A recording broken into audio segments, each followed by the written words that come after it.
Is, nagtatago ako dito sa labahan. Eto na, kumain mo si Trina, pumunta ka dito. Yung setting nito, kuya, nasa pool. Ang title nito, Finding Clarice. Starring Clarice de Guzman.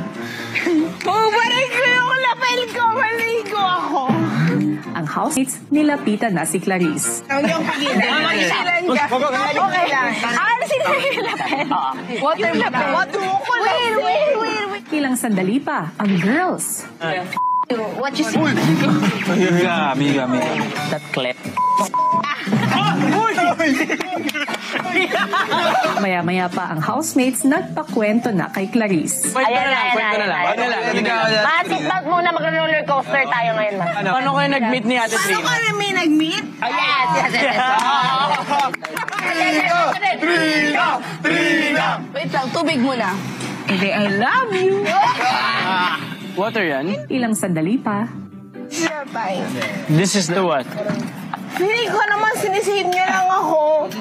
Kasi nagluluto ako. Hindi! Personally speaking, love ka naming lahat. Yes! Dahil sa'yo, naging totoo simula nung OA. Wala nang tinatakutan ang mga housemates. Iniisip niya lang na safe siya kasi siya yung nagluluto, siya yung nagpapakain sa amin.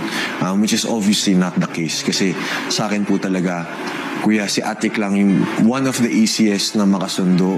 Apakagaling makisama. Isa pa yan, kuya, ball of sunshine namin yan si Atik lang.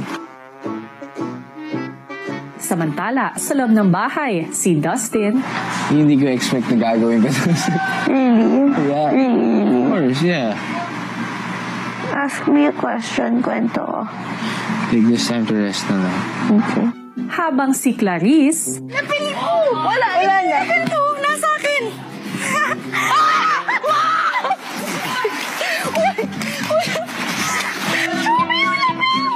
ang housemates inalalayan si Clarice pagkaahon nito. Ma, wag ma.